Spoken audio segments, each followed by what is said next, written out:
Psoriasis में हमारे skin या त्वचा पर जो पैचेस तैयार होते हैं, स्केल्स झड़ने लगते हैं हमारे त्वचा के और उनमें एक लालपन नज़र आता है, सुर्खी नज़र आती है, रेडनेस जिसको कहते हैं और उनके अंदर इचिंग या खुजली होती रहती है, बर्निंग होती है, जलन होने लगती है। तो इसकी वजह ये है कि हमारे स्किन त्वचा आम हालात में 28 से 30 दिन में नए सेल्स बनाती है और पुराने सेल्स को रिप्लेस कर देती है। लेकिन सोरायसिस में यही प्रोसेस 3 से 4 दिनों में होने लगता है।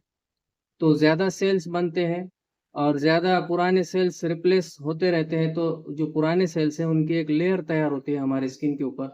जो एक पैचेस की शक्ल में नज़र आती है और इनमें रेडनेस होती है, इचिंग होती है, बर्निंग होती है। ये एक ऑटोइम्यून सिचुएशन कंडीशन है, जिसमें हमारे बॉडी के जो इम्यून सिस्टम है, हमारे बॉडी का जो इम्यून सिस्टम है, वो हमारे ही बॉडी के सेल्स को डिस्ट्रॉय या किल करना शुरू करता है। सोरायसिस में TH17 सेल्स की तादाद बढ़ जाती है, यानी जो बीमारी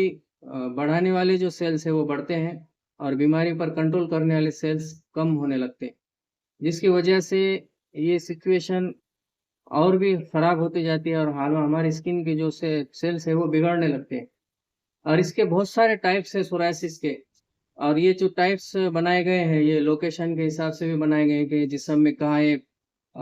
कहाँ तैयार हो रहे हैं पैचेस और कुछ टाइप्स इस एतबार से भी बनाए गए हैं कि इनके अंदर पस तैयार होता है या नहीं और कुछ सिचुएशंस इस सिचुएशन के एतबार से भी टाइप्स बनाए गए हैं। लेकिन हम यूनानी पॉइंट ऑफ व्यू से देखें, यूनानी सिस्टम ऑफ मेडिसिन में सोरायसिस के पेशेंट्स के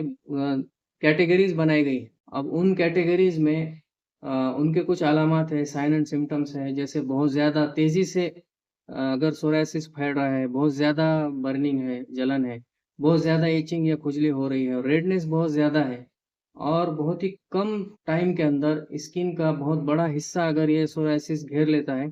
तो वहाँ पर एक कैटेगरी है पेशेंट की, इनका इलाज अलग है और दूसरी कैटेगरी है जिनमें स्लोली बीमारी बढ़ रही है। काफ़ी महीनों के बाद एक थोड़ा-सा हिस्सा सोरायसिस का स्किन स्किन का सोरायसिस ने कवर किया हुआ है, तो वहाँ इलाज थोड़ा डिफरेंट हो जाता है। हमने स्क्रीन पर देख देख सकते हैं आप लिस्ट,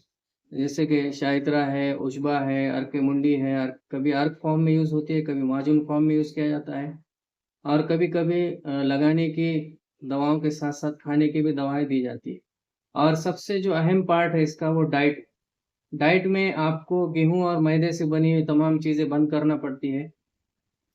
जैसे गेहूँ और मैदे से क्या बनता है, जैसे बिस्किट्स है, टोस्ट है और सिवइयाँ हैं घर के अंदर जो खाई जाती है बना कर के। जंक फूड्स आपको बंद करने पड़ते हैं, नूडल्स है, चाइनीज़ फूड्स है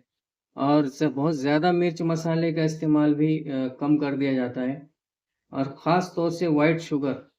जो शक्कर है, चीनी का इस्तेमाल है, उसको भी बंद करना पड़ता है। तो जब हम आपकी टाइप आपकी सोरायसिस का टाइप देख कर के उसके मुताबिक डाइट देंगे, तो ये बीमारी यकीनन हमेशा-हमेशा के लिए ठीक हो जाती है, पीछा छोड़ देती है।